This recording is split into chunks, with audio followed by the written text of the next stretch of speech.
எல்லாருக்கும் வணக்கம்.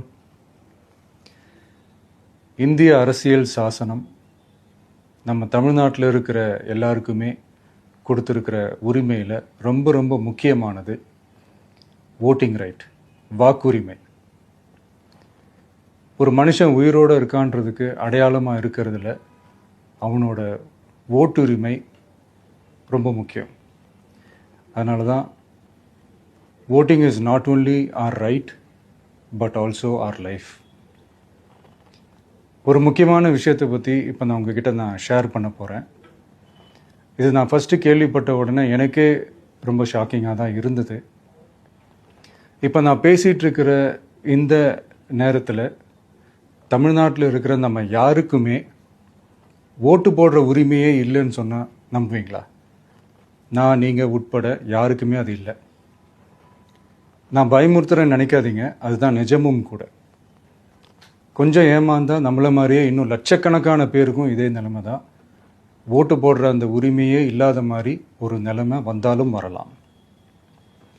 இதுக்கு மெயின் ரீசன் அந்த எஸ்ஐஆர், ஸ்பெஷல் இன்டென்சிவ் ரிவிஷன், சிறப்பு தீவிர திருத்தம். இப்போது இந்த எஸ்ஐஆர் நம்ம தமிழ்நாட்டில் எப்படி ஒர்க் ஆக போகுது? கடந்த ஜனவரி மாதம் எடுத்த அந்த கணக்கெடுப்பில் 6,36,00,000 வாக்காளர்கள் நம்ம தமிழ்நாட்டில் இருக்கிறாங்க. ஆனால் அவங்க யாருக்குமே இந்த ஓட்டு போடுற உரிமையே இல்லை. அந்த பிஎல்ஓன்னு சொல்லுவாங்க, பூத் லெவல் ஆஃபீஸர்ஸ், வாக்குச்சாவடி நிலை அலுவலர். அவங்க தான் வீடு வீடாக போய் அந்த ஃபார்மை கொடுப்பாங்க. அதை நம்ம ஃபில்அப் பண்ணி கொடுக்கணும்.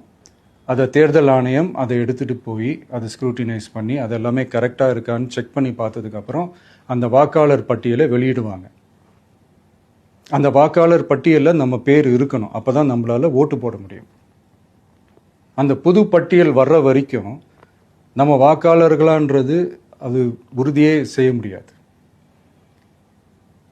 இன்கேஸ் அந்த புது பட்டியலில் நம்ம பேர் இல்லைன்னா அது ஒரு தனி ப்ராசஸ், அது ஒரு தனி ஃபார்ம், அது ஒரு தனி கிளைம்ன்ற மாதிரி அது ஒரு வேறு வேலை.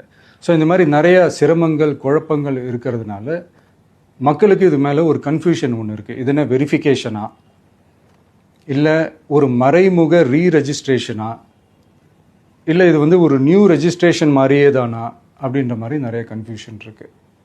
அவங்க செய்ய வேண்டியதெல்லாம் ஒன்று தான். இந்த மாதிரி வீடு வீடாக போய் அந்த என்யூமரேஷன் ஃபார்ம் நம்ம ஃபில்அப் பண்ணி கொடுக்கும்போது அதுக்கான அக்னாலேஜ்மெண்ட்டை அந்த பிஎல்ஓ அந்த ஆஃபீஸர்கிட்ட இருந்து நீங்கள் வாங்கிக்கணும். அது ரொம்ப ரொம்ப முக்கியம். இது நான் சொல்கிறது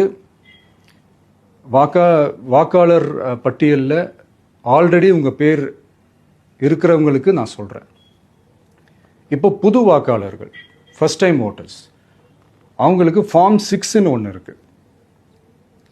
அதை நீங்கள் ஃபில்அப் பண்ணி நீங்கள் உங்கள் ஏரியாவில் இருக்கிற சம்மந்தப்பட்ட அந்த உங்கள் அலுவலகத்தில் நீங்கள் டைரெக்டாகவும் சப்மிட் பண்ணலாம், இல்லை நீங்கள் ஆன்லைன்லேயும் சப்மிட் பண்ணலாம். அப்படி ஆன்லைனில் நீங்கள் சப்மிட் பண்ணிங்கன்னா அதுக்கான ஸ்க்ரீன்ஷாட் எடுத்து வச்சுக்கோங்க. ஃபோனில் மெசேஜ் வரும், அதை சேவ் பண்ணி வச்சுக்கோங்க.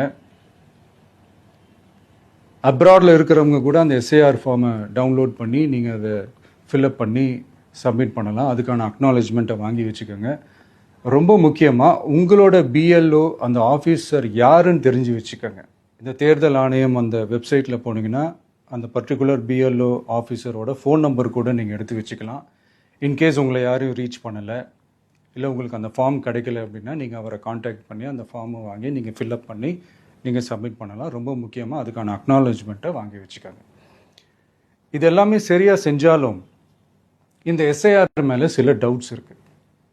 அது என்னென்னா, இந்த 6,36,00,000 வாக்காளர்களுக்கு ஒருத்தர் விடாமல் இந்த ஒரே மாதத்துக்குள்ளே எப்படி எல்லாருக்குமே அந்த ஃபார்ம் போய் ரீச் ஆகும்? ஒன்று.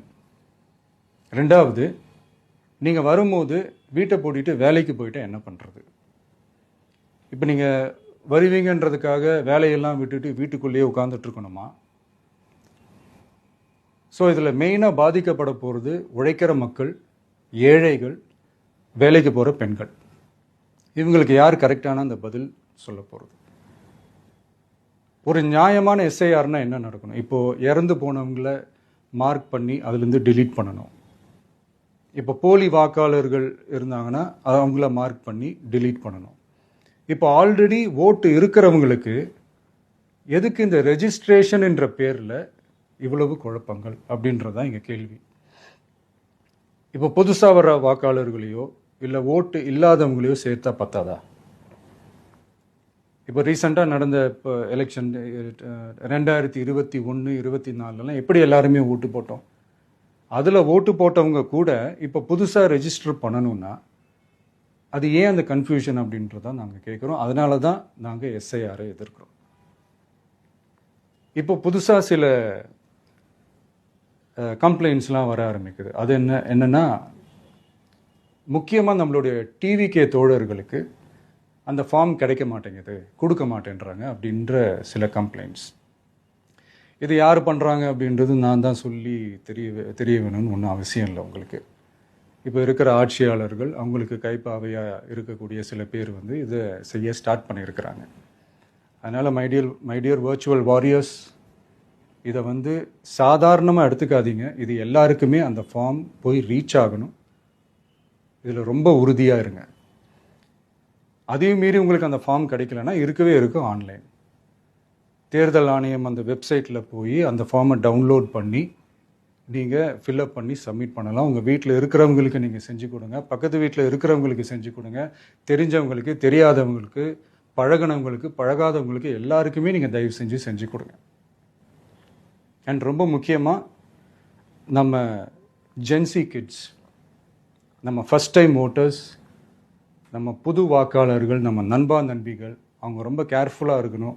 நான் ஆல்ரெடி சொன்ன மாதிரி உங்களுக்கான ஃபார்ம், அந்த ஃபார்ம் நம்பர் 6, அதை கரெக்டான டீட்டெயில்ஸோட கரெக்டான உங்கள் டாக்குமெண்ட்ஸை வச்சு அதை சப்மிட் பண்ணுங்கள். ஏன்னா வரப்போகிற தேர்தலில் நீங்கள் தான், அந்த ஜென்சி வாக்காளர்கள் தான் மிக முக்கியமான ஒரு ஃபோர்ஸ் அப்படின்றது எல்லாருக்குமே தெரிஞ்ச ஒரு விஷயம்.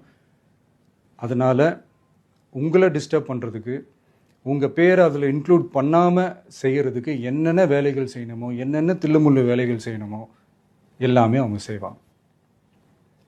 இது நமக்கு எல்லா திசையிலையும் எல்லா பிரச்சனைகள் கொடுத்துட்டு தானே இருக்கிறாங்க. அது டிஃபால்ட்டாக நடந்துட்டு தான் இருக்கும், அது ஒன்றும் பண்ண முடியாது. ஸோ அந்த மாதிரி ஓட்டு போடுற விஷயத்துலையும் அவங்க என்ன உத்தரமராக மாறவா போகிறாங்க?